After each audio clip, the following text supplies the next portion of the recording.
Mark Sullivan's hands were shaking as he counted the crumpled bills in his wallet under the fluorescent lights of the grocery store parking lot. $43.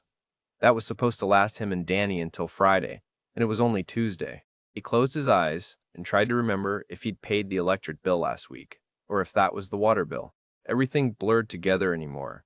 The shifts at the garage, the parent-teacher conferences he kept missing, the way his 8-year-old son had stopped asking him to play catch in the backyard. 3 years. It had been 3 years since Sarah died, and Mark still couldn't figure out how to do this alone. He grabbed 2 bags of the cheapest pasta he could find and headed back to his truck, his boots heavy against the wet pavement. November in Michigan meant the cold came early and stayed late. The kind of cold that got into your bones and made you wonder if you'd ever feel warm again. He'd been working double shifts all week, and his body was reminding him he wasn't 25 anymore. 42 felt more like 60 these days. That's when he saw her.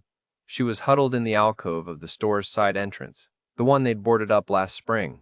A girl, maybe 16 or 17, wearing a jacket that was too thin for the weather and sneakers with holes in them. Her dark hair hung in tangles around her face, and she had her knees pulled up to her chest, trying to make herself as small as possible. She wasn't looking at anyone, just staring at the ground like she was trying to disappear into it. Mark kept walking. He had enough problems. Danny was waiting at home with Mrs. Chen from next door, who watched him for free because she felt sorry for them, and Mark couldn't keep taking advantage of her kindness. He had to get home. He had to figure out dinner. He had to. He stopped at his truck and looked back. The girl hadn't moved. A couple walked past her without even glancing down, and Mark saw her pull her jacket tighter, even though it wasn't doing any good against the wind that had started to pick up. Sarah's voice echoed in his head, the way it still did sometimes when he was tired. "You have a good heart, Mark Sullivan. Don't ever let the world take that from you." He cursed under his breath and walked back. The girl didn't look up when his shadow fell over her. Up close, he could see she was younger than he'd thought, 16 at most, with bruises on her knuckles and a split lip that looked a few days old. Her eyes, when she finally raised them to meet his, were the color of dark honey and completely hollow. "You got somewhere to go?" Mark asked. She studied him for a long moment, then shook her head once. "How long you been out here? Does it matter?" Her voice was hoarse, like she hadn't used it in a while. Mark ran his hand through his hair, already knowing he was about to make a decision he couldn't afford. "You eat today?" She didn't answer, which was answer enough. "Come on," he said, extending his hand. "I've got a couch and some pasta. It's not much, but it's warm." The girl looked at his hand like it might bite her. "Why?" "Because it's 20 degrees out here and dropping, and I've got a son at home who'd never forgive me if I left you here." That wasn't entirely true. Danny was 8 and wouldn't know, but it sounded better than admitting he didn't really know why himself. She took his hand. Her fingers were ice cold. Her name was Elena, and she barely spoke during the drive to Mark's small rental house on the east side of town. When he asked where she was from, she said nowhere. When he asked about her family, she said don't have one.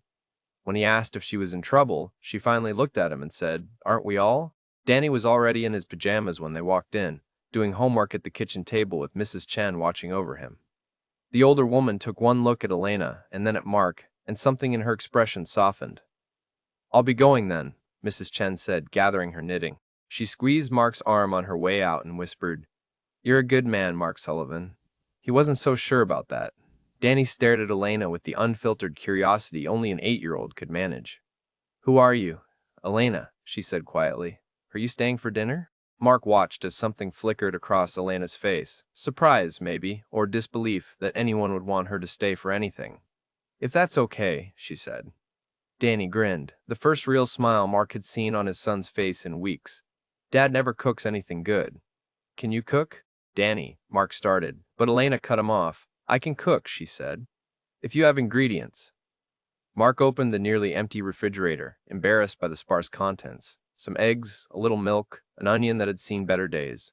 Elena stepped forward and examined what he had, then checked the pantry. "I can work with this," she said, and for the first time since Mark had found her, she almost smiled. She made the best pasta Mark had ever tasted with almost nothing.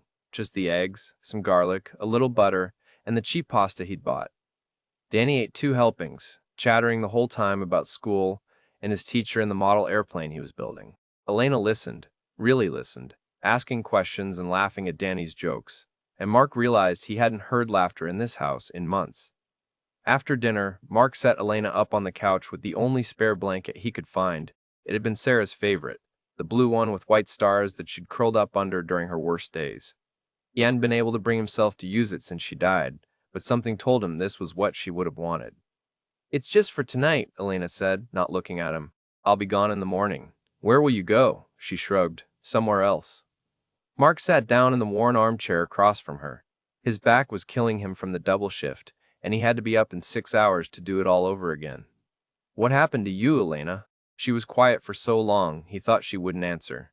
Then, in a voice barely above a whisper, she said, "I aged out." "Out of what?" "Foster care. I was in a group home until last month. When I turned 16, they said I was old enough to be emancipated. Said I had behavioral issues, and they couldn't handle me anymore."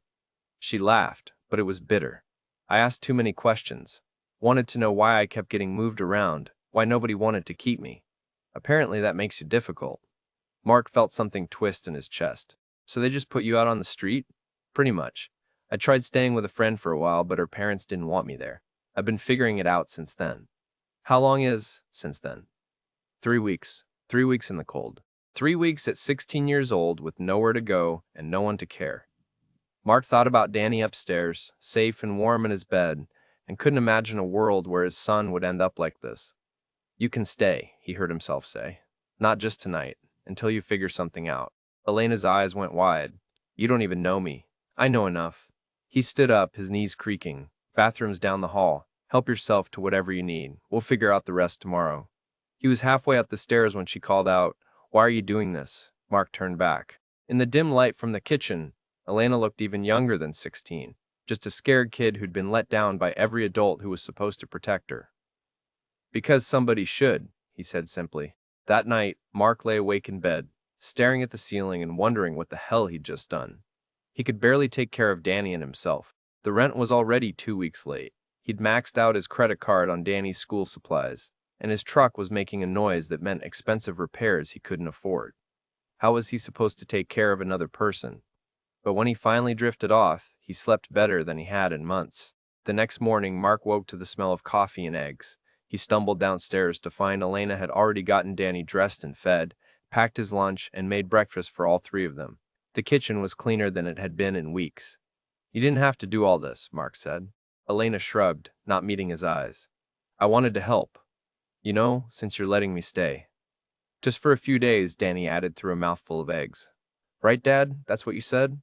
Mark looked at Elena, who was carefully washing dishes with her back to them, her shoulders tense like she was waiting for him to change his mind.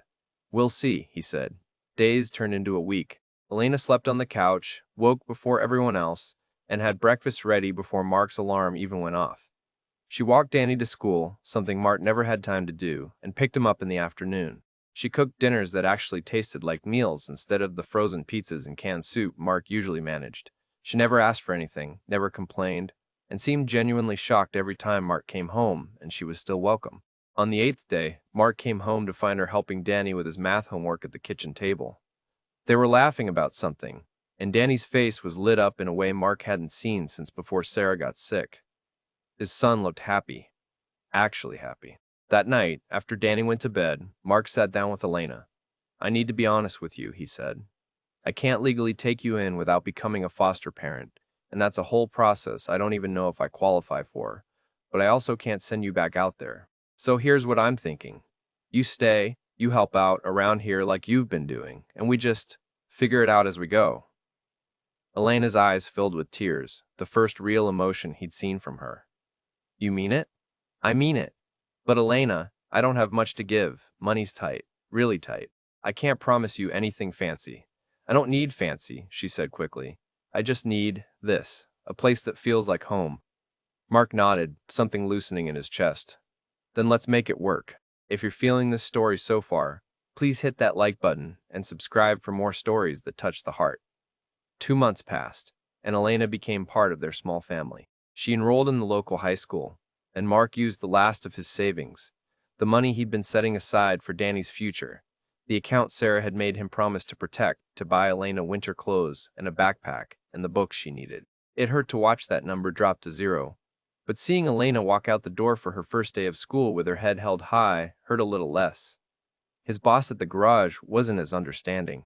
Mark started showing up late after dropping both kids at school, and Tom pulled him aside one morning with a hard look on his face. "You're a good mechanic, Mark, but I can't keep covering for you. You're late 3 times a week now." "I know, Tom. I'm sorry. I don't care what you've got. I've got a business to run. One more time, and I'm gonna have to let you go." Mark nodded, fear creeping up his spine. He couldn't lose this job. Without it, they'd lose everything. But the real trouble came from a direction he didn't expect. Sarah's parents, Richard and Patricia Morrison, had never approved of Mark. They'd thought their daughter married beneath her, and after she died, their relationship had been strained at best. They saw Danny twice a month, always at their house, always with thinly veiled criticism about how Mark was raising their grandson. They showed up unannounced on a Saturday afternoon. Mark was at work, and Elena had just finished making lunch for her and Danny when the doorbell rang. She opened it to find a well-dressed older couple staring at her with open suspicion. "Who are you?" Patricia demanded. "I'm Elena. I'm a friend of. Where's our grandson?" Danny came running to the door, and Patricia swept him up in a hug. "Danny, sweetheart, who is this girl? Where's your father?" "Dad's at work. Elena lives with us now. She's really nice, Grandma. She helps me with my homework, and—" Richard's face had gone red. "Lives with you? Mark has some stranger living in this house with our grandson." That night, when Mark got home exhausted from his shift, his phone was full of messages. The final voicemail from Richard made his blood run cold. "Mark, we're filing for custody. You're clearly not fit to raise Danny if you're taking in troubled teenagers off the street. Our lawyer will be in touch." Mark sat down heavily at the kitchen table, his head in his hands. He'd finally found something good, this strange, makeshift family that actually worked, and now it was all falling apart. Elena found him like that an hour later. Danny was asleep, and the house was quiet except for the sound of Mark trying not to cry. "I heard the voicemail," Elena said softly. "The machine was still playing when I came downstairs." "I'm sorry," Mark said. "I'm so sorry. I should have thought this through. I should have. I'll leave."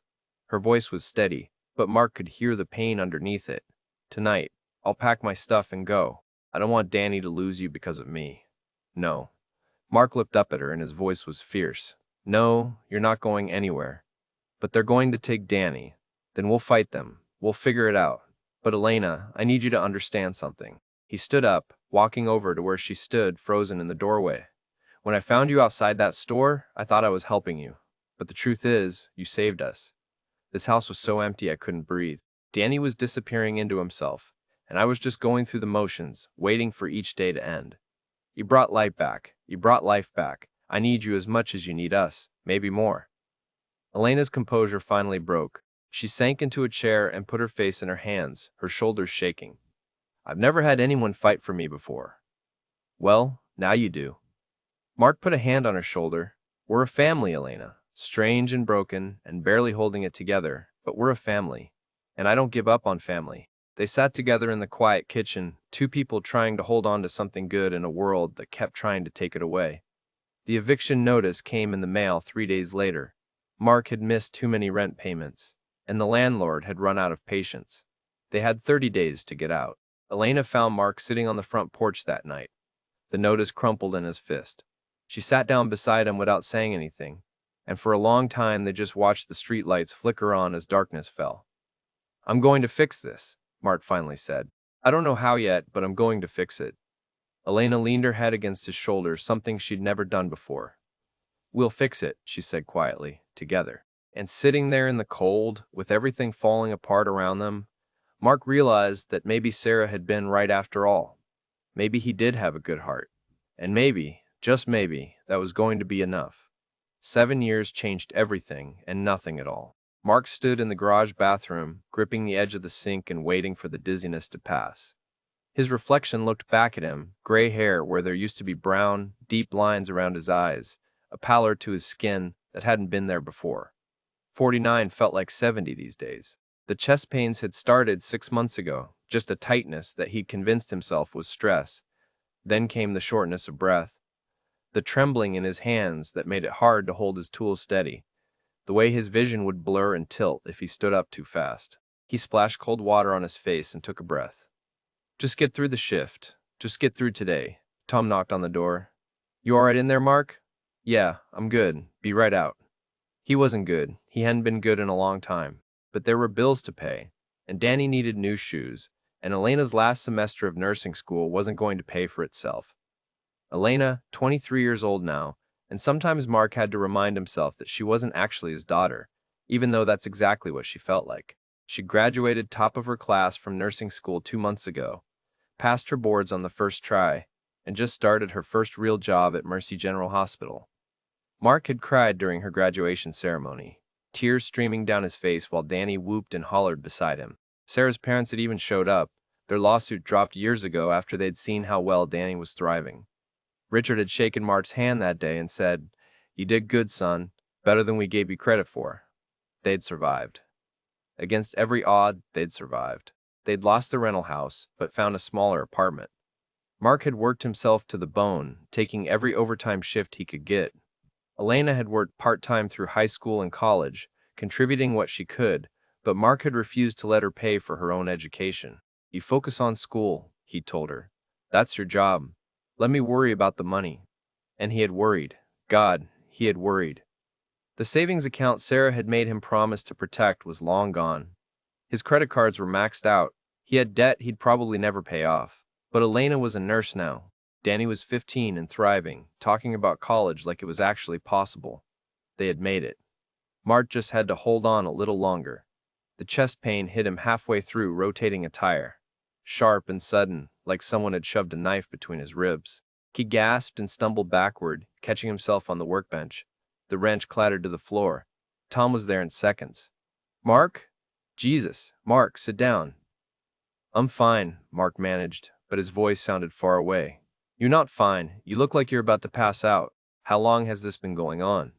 "It's nothing. Just tired." Tom grabbed his phone. "I'm calling someone." "Don't." Mark tried to stand, but his legs wouldn't cooperate. "Tom, please. I can't afford to miss work. I can't afford a hospital. I just need to catch my breath." Tom stared at him for a long moment, then made the call anyway, but not to 911. "Elena? It's Tom from the garage. You need to come get your dad now." Mark wanted to protest, wanted to say he was fine and she shouldn't leave work and he could drive himself home, but the words wouldn't come. The pain was spreading now, radiating down his left arm, and somewhere in the back of his mind he knew what that meant. He'd ignored it for too long. Elena arrived 20 minutes later, still in her scrubs, her face pale with worry. She took one look at him and her professional mask slipped into place. The nurse taking over from the daughter. "Dad, we're going to the ER. Don't argue with me." "I can't afford. I don't care." Her voice was steel. "We're going, now." The drive to Mercy General was a blur. Elena kept one hand on the wheel and one hand on Mark's wrist, monitoring his pulse. She was talking to him, asking him questions about his symptoms, how long this had been going on, why the hell he hadn't told her, but Mark could barely focus on the words. He kept thinking about Danny, who was supposed to be picked up from school in an hour, about the rent that was due next week, about how he'd promised himself he'd take care of his family, and here he was falling apart. "I'm sorry," he whispered. Elena's hand tightened on his. "Don't you dare apologize. Just stay with me, okay? Stay with me, Dad. Dad." She'd started calling him that 3 years ago, tentatively at first, then with more confidence. Mark had cried the first time, had pulled her into a hug and told her he was proud to be her father. Now the word felt like an anchor, something to hold on to as the world tilted and spun. The ER doctors moved fast. EKG, blood work, chest x-ray. Words like cardiac event and significant blockage, and immediate intervention required. They admitted him, put him in a room with monitors beeping a steady rhythm that should have been reassuring but only made him more anxious. Elena sat beside his bed, still in her scrubs, holding his hand. She'd called the school to arrange for Danny to stay with a friend. She'd called Tom to let him know Mark wouldn't be back for a while. She'd handled everything with the calm efficiency of someone who'd been trained for crisis, but Mark could see the fear in her eyes. "How bad is it?" he asked when the doctors finally left them alone. Elena took a breath. "Advanced coronary artery disease. Multiple blockages. You need surgery, Dad. Bypass surgery. Soon." "How much does that cost?" "That's not what you should be worried about right now." "Elena, how much?" She looked away. Without insurance, around 200,000, maybe more. The number hit him like a physical blow. $200,000. He barely had $200. The silence stretched between them, heavy with implications neither of them wanted to voice. I'm not doing it, Mark said finally. I can't saddle you and Danny with that kind of debt. I'll manage the symptoms. Take medication, whatever's cheaper. Elena's head snapped up, and the fear in her eyes transformed into fury. You'll die. Is that what you want? You want Danny to lose another parent? You want me to? Her voice cracked. You saved my life, Dad. You gave me everything. You don't get to give up now. I'm not giving up. I'm being realistic. No, you're being stubborn and stupid. She stood up, pacing the small room. We'll figure it out. I just started at the hospital. I can pick up extra shifts. You can't work enough shifts to pay for this, and you know it. Then what? She whirled on him, tears streaming down her face now. What am I supposed to do? Just watch you die because you're too proud to accept help? Mark wanted to argue, wanted to explain that it wasn't about pride, it was about protecting them. But looking at Elena's face, this girl he'd found shivering in a doorway who'd become his daughter, he couldn't find the words. If this story is touching your heart, please hit that like button and subscribe for more stories about the power of family and second chances. Elena did pick up extra shifts. She worked 60, 70 hours a week, came home exhausted, and fell asleep on the couch still in her scrubs. Danny, bless him, stepped up too, taking on more responsibility around the apartment, making sure his dad took his medications, acting more like 16 going on 30. But even with Elena's salary and Mark's disability payments, they were barely making a dent in the medical bills. The hospital was willing to work with them, but the numbers were still impossible. Mark watched his family sacrifice themselves for him and felt like he was drowning. 3 months after his diagnosis, Elena came home with a strange look on her face. Not quite hope, not quite fear, something in between. She sat down at the kitchen table where Mark was going through bills he couldn't pay, and Danny was doing homework. I need to tell you both something, she said. Something I've been working on for a while. Mark put down the calculator. What is it? Elena took a breath. You know how I've never known anything about my birth parents? How I was abandoned as a baby and spent my whole life wondering where I came from? Of course. I started looking. A few years ago, I used one of those DNA testing services, and I got a match. A partial match. Her hands were shaking slightly. I have a father, a biological father who didn't know I existed. The room went very quiet.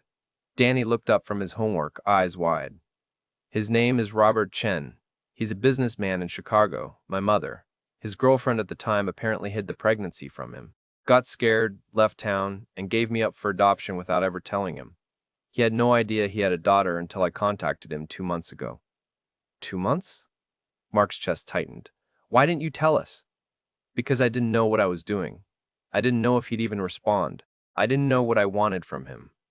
Elena's eyes met Mark's. But I know what I want now. She pulled out her phone and showed them a photo. A well-dressed Asian man in his 50s, standing in front of what looked like a corporate office. He had Elena's eyes. He wants to meet me, Elena said quietly. He's been trying to find me for years, apparently.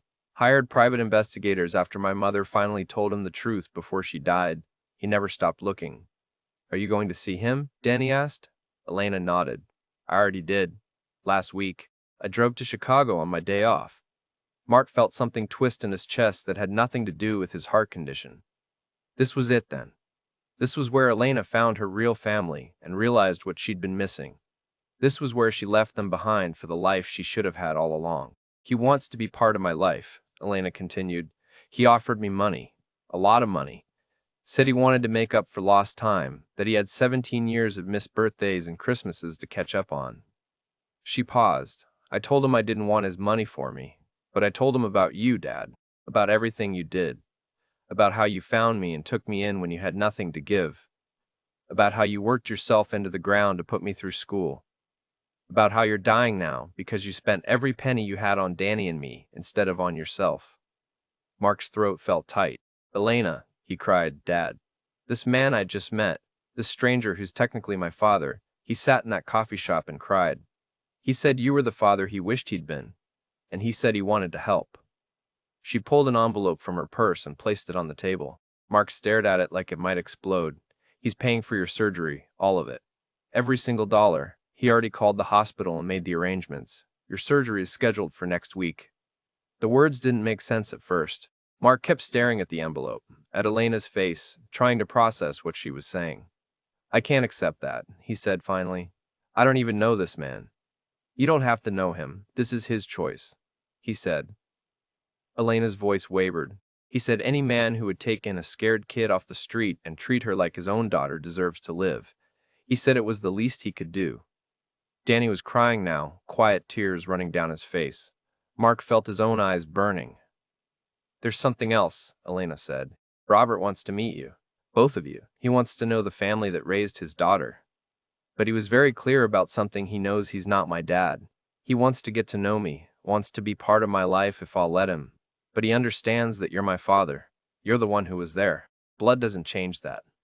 Mark couldn't speak. He stood up, walked around the table, and pulled Elena into his arms.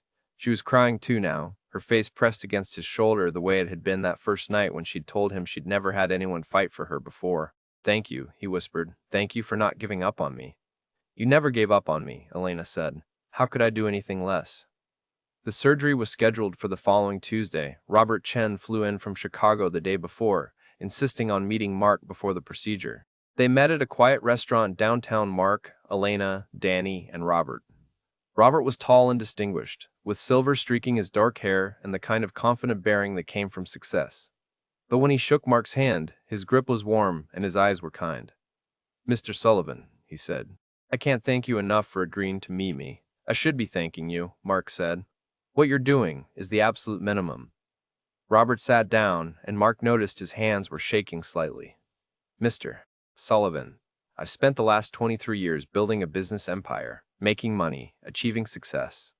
But I missed the most important thing. I missed knowing my daughter existed. You had nothing, and you gave her everything. The gratitude here runs in only one direction." They talked for 2 hours. Robert asked about Elena's childhood, about the years he'd missed, and Mark found himself sharing stories. Elena's first day of high school, the time she'd learned to drive and accidentally scraped his truck, her high school graduation where she'd given a speech that made everyone cry. Robert listened to every word, tears in his eyes, grieving the moments he'd lost. But he also asked about Mark and Danny, about their life, about how they'd made it work. He listened to Danny talk about school and his plans for college with genuine interest, and when Danny called Elena his sister with automatic ease, Robert smiled and said, "You're lucky to have each other." As the evening wound down, Robert pulled Mark aside. "I want you to know something," Robert said quietly. "I'm not trying to replace you. I know I can't. I know I'll never be to Elena what you are, but I would like to know her if she'll let me. I'd like to try to be part of her life." "She deserves to have a relationship with you," Mark said. "She deserves to know where she came from." "She came from you," Robert said firmly. "Blood is just biology. You're her father in every way that matters. I'm just grateful she's willing to let me be part of her story." They shook hands, and Mark realized he'd been wrong about this man. Robert Chen wasn't trying to take Elena away. He was trying to give her something she'd never had, a connection to her past that didn't erase her present. The surgery was long. 8 hours of waiting while doctors rerouted arteries and patched together a heart that had worked too hard for too long. Elena held Danny's hand in the waiting room, both of them silent, both of them terrified. Robert had insisted on staying too, sitting with them like he was part of the family, because maybe now he was. When the surgeon finally came out, she was smiling. "The surgery went well. He's going to make a full recovery." Elena collapsed into Danny's arms, sobbing with relief. Robert put a hand on her shoulder, and she reached up to squeeze it, accepting this new connection while holding tight to the family she'd built. Mark woke up in recovery, surrounded by faces. Elena on one side, still in her scrubs because she'd insisted on being here in her professional capacity. Danny on the other, holding his hand carefully around all the IV lines. And Robert, standing at the foot of the bed, looking at Mark like he was witnessing something sacred. "Hey," Mark croaked, his throat dry. "Hey yourself," Elena said, wiping her eyes. "You scared us. Sorry." "Don't be sorry. Just be healthy." She squeezed his hand. "Doctor says you're going to be fine. Full recovery expected. You'll be back to work in a few months." Mark looked at Robert. "Thank you. I don't know how to repay." "You already did," Robert said quietly. "You saved my daughter's life. You gave her a family. That's worth more than any amount of money. The recovery was slow but steady. Mark spent 3 weeks in the hospital, then another month at home building his strength back. Elena took family leave to care for him, and Robert visited twice more, bringing books and conversation, and slowly building a relationship with the daughter he'd missed so much of. Mark watched Elena with Robert and felt no jealousy, no fear of being replaced. He saw her light up when Robert shared stories about her grandmother, saw her connect to a heritage she'd never known existed, and he saw Robert look at her with a father's pride while never trying to take Mark's place. 4 months after the surgery, Danny graduated from middle school. Mark sat in the audience, healthy and strong for the first time in years, with Elena on one side and Robert on the other. When they called Danny's name, all three of them cheered. Danny's speech was short but heartfelt. He talked about his mom, who he barely remembered but carried in his heart. He talked about the importance of family and how it wasn't always about blood. And then he said, "I want to thank my dad for teaching me that being strong means asking for help, and I want to thank my sister for never giving up on us." Mark was crying. Elena was crying. Robert handed them both tissues, his own eyes wet. That evening, they all sat on the porch of the apartment, the same porch where Elena had once tried to leave in the middle of the night, the same porch where Mark had convinced her to stay. Robert had gone back to his hotel, giving them this time together as a family. "You know what's funny?" Elena said, her head resting on Mark's shoulder. "7 years ago, I thought my life was over. I thought I'd end up dead in some alley, just another forgotten foster kid. And now look at us." "We made it," Danny said from his spot on the steps. "We did," Mark agreed. "Against every odd, we made it." Elena lifted her head and looked at him. "You saved my life, Dad, but I think maybe I saved yours too." Mark smiled, his heart, his repaired, stronger heart, full to bursting. "You did more than save it, Elena. You gave me a reason to live it." They sat together as the sun set, this strange patchwork family that had been stitched together from broken pieces. A widower who'd lost his way, a boy who'd been too young to understand grief, a girl who'd been thrown away by everyone who was supposed to love her. Somehow, impossibly, they'd found each other and built something beautiful. And somewhere in Chicago, a man who'd found his daughter too late discovered that it was never really too late, not for connection, not for love, not for family. Sometimes the people you choose become the miracle you never knew you needed. Sometimes losing everything is just the first step toward finding what matters most. And sometimes a single act of kindness on a cold November night can change the course of 3 lives forever. Mark had opened his heart to a girl who had nothing, and she'd taught him that nothing was sometimes everything. She'd shown him that family wasn't about blood or obligation, but about showing up when it mattered, about holding on when everything said to let go, about loving someone not because you had to, but because you chose to. That choice, that simple choice to extend a hand to someone in need, had saved them all. And that was the real miracle.